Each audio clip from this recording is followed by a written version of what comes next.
Pemirsa masih di IDX Season Closing dan kita masih berbincang bersama dengan Bapak Yosep Kabetua, Senior Analyst of Creative Trading System. Dan sebelum kita lanjutkan perbincangan, kita akan coba lihat terlebih dahulu saham-saham pilihan apa saja yang direkomendasikan dan mungkin saja bisa menjadi salah satu referensi Anda untuk perdagangan di minggu depan. Ya, 4 saham pilihan yang direkomendasikan pemirsa, pertama dari perbankan Big Cap ada BBRI, direkomendasikan buy, kemudian juga konsumer ada Unilever, dan selanjutnya ada Saratoga, dan terakhir dari perbankan Big Cap BBNI. BBRI supportnya di 4.300, resistennya di 4.700, Unilever buy on weakness di 4.660, resistennya di 5.100, Saratoga di 2.600 hingga 3.100, BBNI di 8.400 hingga 9.200 direkomendasikan buy. Perbankan Big Cap direkomendasikan buy, sementara Unilever dan Saratoga lebih ke arah buy on weakness. Pasang pilihan yang direkomendasikan dan lagi-lagi keputusan investasi tetap ada di tangan para investor dan trader pasar modal Indonesia. Pak Yosep, kita lanjutkan kembali Pak, 4 saham pilihan yang Anda rekomendasikan. Saya akan coba ke perbankan Big Cap terlebih dahulu, BBRI dan BBNI lebih direkomendasikan buy. Ini pertimbangan merekomendasikan kedua perbankan Big Cap ini, Pak Yosep, terutama dari sisi teknikal. Kita ke BBRI terlebih dahulu. Dari segi teknikal sendiri untuk BBRI, ini sebenarnya cukup menarik. Di 3 hari berturut-turut BRI itu turun dari 4.600-an sampai ke 4.400-an. Dan di dalam periode penurunan ini sebenarnya kalau misalnya kita ngelihat dari transaksinya itu nggak ada outflow yang besar-besar banget. Jadi ini masih relatif kecil dibanding inflow dari investor asing di saham BRI dari 2 hari pertama di minggu ini, dari hari Senin dan hari Selasa. That's why kalau menurut saya ini momentum yang bagus, apalagi kalau misalnya di penutupan hari ini nanti tercatat inflow-nya BRI atau misal transaksi investor asing di BRI ini relatif netral, inflow-nya nggak terlalu besar ataupun nggak terlalu kecil, kayak gitu. Jadi menurut saya ini momentum yang bagus untuk buy on weakness di saham BBRI, begitu juga di saham BBNI. Ini tipenya cukup mirip, kalau misalnya kita ngelihat transaksinya untuk kedua saham ini cukup mirip, apalagi kalau di saham BNI. Ini justru investor asingnya itu terus masuk dalam 4 hari berturut-turut ketika harga saham BBNI itu turun. Seperti itu, Mas David, kira-kira. BBRI target price-nya tadi ada di 4.700, sementara BBNI di 9.200 ini. Ini targetnya sampai kapan ini, Pak Yosep? Mungkin seminggu 2 minggu lah. Kalau misalnya kita ngelihat volatilitasnya saham perbankan ini lagi tinggi seperti ini dalam seminggu 2 minggu ke depan menurut saya sangat achievable. Baik, dari perbankan Big Cap kita beralih ke saham pilihan yang ketiga, ada Unilever, pemirsa, direkomendasikan buy on weakness. Silakan Pak Yosep, pertimbangan merekomendasikan saham ini, terutama dari sisi teknikal, Pak. Kalau untuk Unilever sendiri, kalau ngelihat dari apa yang terjadi, mungkin tren yang cukup panjangnya sendiri ini menurut saya memang dalam tren yang cukup bagus. Investor asing seperti kita tahu ini lebih dari 50% transaksi di Unilever itu tuh dilakukan oleh investor asing. Kayak gitu. Jadi lebih dari 50% ini dilakukan oleh investor asing, sedangkan lokal ini terpecah-pecah. Mungkin ada yang retailnya, ada yang institusinya. Jadi mayoritas pergerakan Unilever ini ditentukan oleh transaksinya investor asing. Dan kalau ngelihat dari polanya sekarang, menurut saya kalau misalnya saham Unilever ini dalam posisi yang turun cukup dalam hari ini, turun lumayan lah hari ini. Kalau misalnya hari ini turun lumayan dan masih inflow lagi, menurut saya ini justru momentum yang bagus untuk Unilever bisa melanjutkan uptrendnya. Seperti itu kira-kira, Mas David. Baik, dari sisi target price ini ke 5.100 ini. Lagi-lagi ini dalam jangka waktu berapa lama ke depan ini, Pak Yosep? Kalau mungkin ini agak sedikit lebih panjang, mungkin sekitar mungkin 1 bulan lah. Kalau misalnya ngelihat dari Unilever ini udah naik cukup lumayan dalam seminggu terakhir, mungkin akan koreksi dulu baru ketika posisinya kalau kita ngelihat harganya udah mulai turun lumayan dan transaksi investor asing belum juga mereda, menurut saya ini justru momentum yang bagus untuk kita buy on weakness di saham Unilever. Ya, dari support yang bisa diperhatikan ada di 4.660. Kita beralih ke saham pilihan terakhir dari Saratoga, buy on weakness 26 hingga 3.100, Pak Yosep. Oke, kalau untuk Saratoga sendiri ini posisinya memang lumayan kalau misalnya dibilang ada akumulasi ini perlu ditekankan bahwa ini bukan saham yang transaksinya atau misal pergerakan harga sahamnya digerakkan oleh investor asing. Ini lebih banyak digerakkan oleh investor lokal. Jadi yang perlu kita lihat, yang perlu kita amati di sini adalah pola akumulasinya seperti apa. Dan kalau misalnya kita ngelihat seminggu terakhir, ini akumulasi cukup besar ada di saham Saratoga. Jadi ketika terjadi koreksi, menurut saya ini momentum yang bagus untuk Saratoga, bisa kita kumpulin dan kita bisa buy on weakness di saham Saratoga. Entry di level berapa direkomendasikan Pak Yosep ketika supportnya ada di 2.600? Di level 2.700-an kalau misalnya minggu depan di hari Senin atau hari Selasa itu terjadi koreksi, kita bisa tungguin deh di level 2.700. Menurut saya itu salah satu level entry yang cukup aman lah. Targetnya hingga 3.100. Ya. Ini jangka waktu apakah memang 2 minggu ke depan atau 1 bulan ke depan? 1 bulan ke depan menurut saya lebih mungkin. Baik, ada 4 saham pilihan yang direkomendasikan pemirsa BBRI, Unilever, Saratoga, kemudian juga BPNI. Dan lagi-lagi keputusan investasi tetap ada di tangan para investor dan trader pasar modal Indonesia. Pak Yosep, di WhatsApp interaktif kami, pertanyaan sudah cukup banyak yang masuk ini. Masih dari pertambangan batu bara. Tadi kita sudah membahas untuk bumi dan juga sudah Anda rekomendasikan juga. BRMS hari ini juga mengalami penguatan yang cukup signifikan. Grup Salim tercatat juga beberapa waktu sebelumnya juga sudah berinvestasi di saham ini. Ada 2 penanya, Pak Yosep. Yang pertama, saya akan coba sapa Bapak Andrew di Tangerang Selatan. BRMS untuk jangka pendek dan jangka panjang sampai dengan akhir tahun. Sudah ambil posisi di 250, apakah masih boleh di hold, di average down di harga sekarang atau di cut loss saja? Kemudian BRMS juga ditanyakan oleh Ibu Liana dari Surabaya ini. Sudah ambil posisi di 238 sampai dengan akhir Oktober. Apakah masih bisa rebound? Analisis Anda untuk BRMS. Mungkin dari investor asing sudah akumulasi atau lebih cenderung keluar dari saham ini, Pak Yosep? Oke, kalau misalnya kita ngelihat BRMS sendiri sebenarnya ini salah satu saham yang bukan mainannya investor asing kalau boleh dibilang.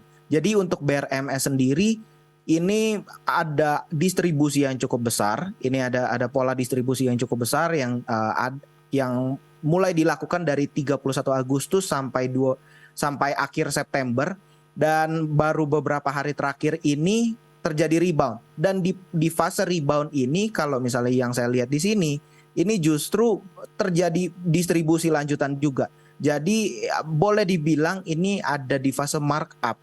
Justru kalau misalnya saya punya BRMS, saya akan mencari momentum untuk keluar di fase-fase markup seperti ini. Kalau misalnya minggu depan masih dilanjutkan markupnya, yang mana artinya markup itu adalah harga sahamnya terus naik, tapi di baliknya transaksinya itu ada pemain besar yang melakukan penjualan, kayak gitu. Jadi kalau misalnya terjadi penjualan di saat kenaikan lagi di minggu depan, menurut saya ini momentum yang bagus untuk kita keluar, kita cut loss dari BRMS. Dan kalaupun misalnya masih penasaran di saham BRMS, nanti kita tunggu deh momentum-momentum masuk ketika BRMS memang udah cukup landai dan mulai terjadi fase akumulasi, mulai masuk ke fase akumulasi. Meskipun Kira-kira posisinya itu, rugi, Pak Yosep, di 250 dan 238 tadi?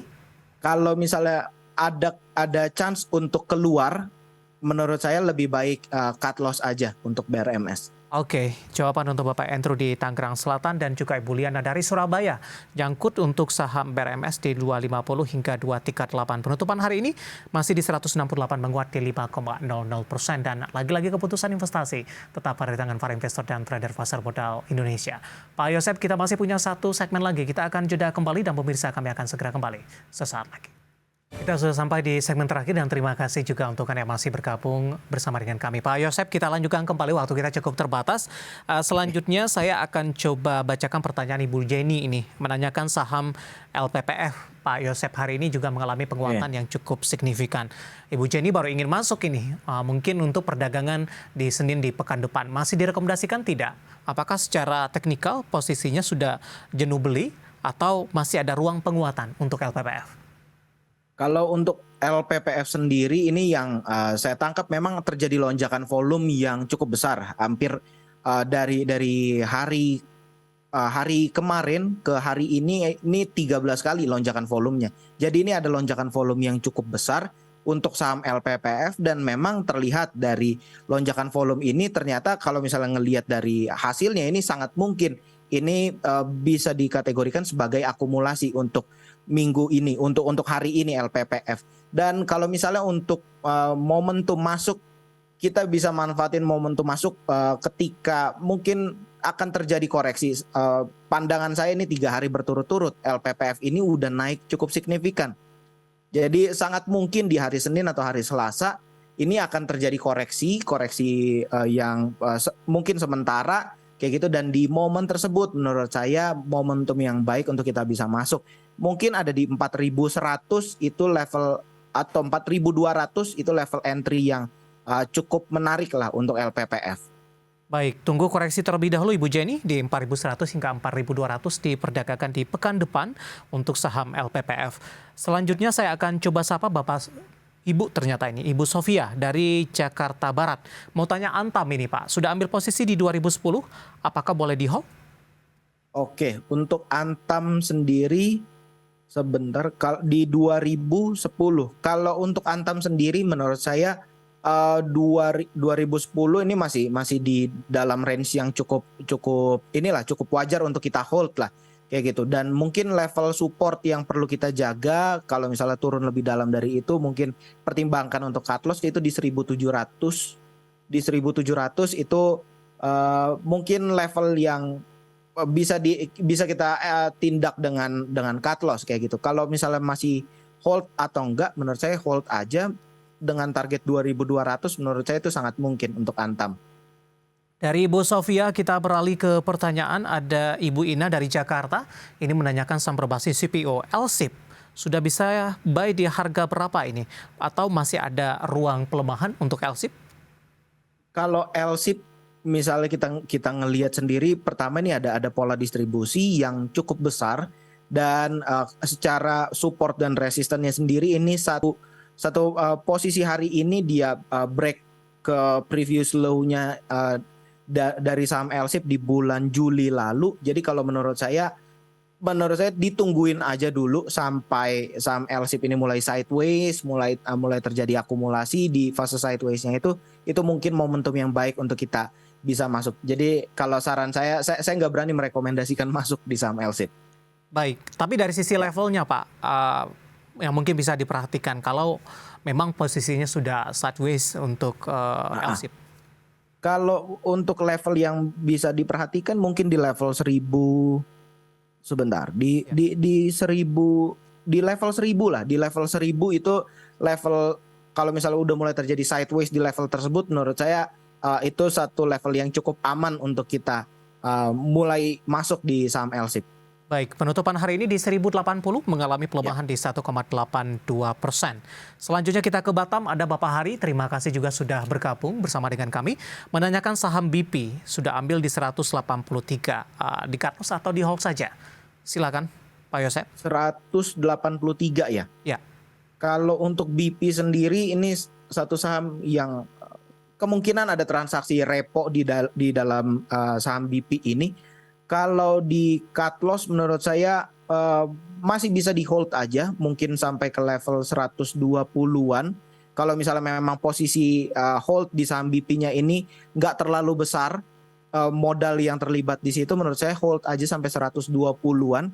Dan kalau misalnya mungkin untuk menambah muatan di level 120-an, menurut saya itu level yang baik untuk melakukan average down. Strategi untuk meminimalkan kerugian yang terjadi. Ya, oke. betul.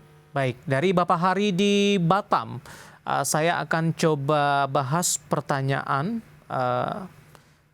dari Frento ini. Dia menanyakan ini tidak secara teknikal ini Pak, mungkin ini lebih secara fundamental. Apakah dalam trading saham berlaku dua arah untuk opportunity-nya seperti dalam trading forex ini, Pak Yosep? Oke, nggak berlaku dua arah, karena sejauh ini kita posisi yang bisa kita lakukan itu posisi long. Kalau misalnya kita ngelihat dalam waran terstruktur itu, setahu saya itu satu-satunya opsi sekarang yang di mana kita bisa melakukan short dan itu pun hanya ke beberapa waran terstruktur yang memang ada opsi shortnya, ada opsi untuk kita bisa untuk melakukan lindung nilai terhadap saham-saham tersebut, untuk terhadap waran tersebut. Jadi ini nggak berlaku dua arah. Kalau untuk saham yang biasa itu nggak berlaku dua arah. Mungkin kalau misalnya mau coba melakukan short atau misalnya kita melakukan lindung nilai untuk melindungi dari meminimalisir kerugian kita, itu bisa beli waran terstruktur yang posisi shortnya. Seperti itu Mas David. Baik, jawaban tadi terkait dengan trading saham dan juga trading forex, terkait juga dengan opportunity-nya. Dan tampaknya pembahasan ini sekaligus mengakhiri kebersamaan kita Pak Yosef. Waktu kita cukup terbatas. Terima kasih sudah bergabung bersama dengan kami dan semoga kita bahas bisa menjadi referensi. Dan lagi-lagi keputusan investasi tetap ada di tangan para investor dan trader pasar modal Indonesia. Pak Yosef, terima kasih sekali lagi. Sehat selalu Pak. Sehat selalu Mas David, terima kasih. Baik, ada Bapak Yosef Gabetua, Senior Analyst of Creative Trading System. Pemirsa, ada perbincang tadi sekaligus mengakhiri kebersamaan kita di IDX Session Closing untuk kali ini. Akhirnya saya David Sanovel dan seluruh kerabat kerja bertugas mengucapkan terima kasih. Selamat berakhir pekan dan sampai berjumpa kembali.